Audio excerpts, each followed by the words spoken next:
The container ship struck the Francis Scott Key Bridge, which I've been over many, many times. The bridge collapsed, sending several people in vehicles into the water, into the river, and multiple U.S. Coast Guard units, which are stationed very nearby, thank God, were immediately deployed along with local emergency personnel.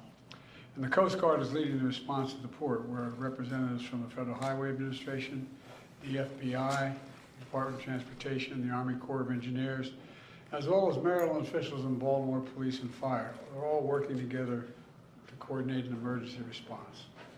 Officials at the scene estimate 8 people were unaccounted for still, not still, were unaccounted for. That number might change. 2 have been rescued, 1 without injury, 1 in critical condition. And the search and rescue operation is continuing for all those remaining as we speak. I spoke with Governor Moore this morning, as well as the Mayor of Baltimore, the County Executive, both United States Senators and the Congressman.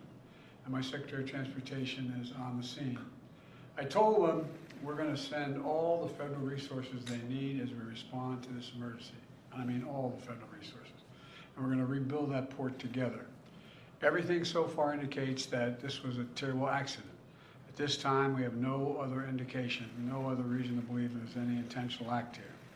Personnel on board the ship were able to alert the Maryland Department of Transportation that they had lost control of their vessel, as you all know and reported. As a result, local authorities were able to close the bridge to traffic before the bridge was struck, which undoubtedly saved lives. Our prayers are with everyone involved in this terrible accident and all the families, especially those waiting for the news of their loved one right now. I know every minute in that circumstance feels like a lifetime. You just don't know. It's just terrible. We're incredibly grateful for the brave rescuers who immediately rushed to the scene, and to the people of Baltimore. I want to say, we're with you. We're going to stay with you as long as it takes. And like the governor said, you're Maryland tough, you're Baltimore strong, and we're going to get through this together. And I promise we're not leaving. Here's what's happening now. The search and rescue operation is our top priority. Ship traffic in the Port of Baltimore has been suspended until further notice, and we'll need to clear that channel before the ship traffic can resume. The Army Corps of Engineers is on the spot and is going to help lead this effort to clear the channel. The Port of Baltimore is one of the nation's largest shipping hubs, and I've been there a number of times as a senator and as a vice president. It handles a record amount of cargo last year.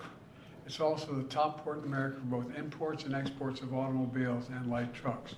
Around 850,000 vehicles go through that port every single year, and we're going to get it up and running again as soon as possible. 15,000 jobs depend on that port, and we're going to do everything we can to protect those jobs and help those workers. The bridge is also critical for travel, not just for Baltimore, but for the Northeast Corridor. Over 30,000 vehicles cross the Francis Scott Key Bridge on a daily basis. It's virtually it's one of the most important elements for the economy in the Northeast and the quality of life. My transportation secretary is there now. As I told Governor Moore, I've directed my team to move heaven and earth to reopen the port and rebuild the bridge as soon as humanly possible. And we're going to work hand in hand with the support of Maryland to support Maryland whatever they ask for. We're going to work with our partners in Congress to make sure the state gets the support it needs. It's my intention that the federal government will pay for the entire cost of reconstructing that bridge, and I expect the Congress to support my effort. This is going to take some time. The people of Baltimore can count on us, though, to stick with them at every step of the way until the port is reopened and the bridge is rebuilt. You know, we're not leaving until this job gets done. We're not leaving until then. So I just want to say God bless everybody who got everyone harmed this morning and their families. And may God bless the first responders, many of whom risked their lives. And the reason I'm not going to take a lot of questions, there's remaining issues that are open, and we've got to determine what's going to happen in terms of the rescue mission and the like. But Do you plan to go to Baltimore, sir? And if so, how quickly? I do, and as quickly as I can. You said the federal government's also going to pay for the repairs. I'm just curious, this was a ship that appears to be at fault.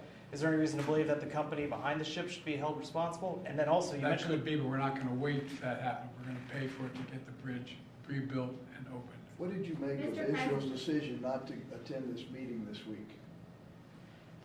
Oh, I don't want to get into that. I'll have plenty of time to talk about Ross. You mentioned the port. Can I ask about cars? About the port. Thanks for everyone. Thank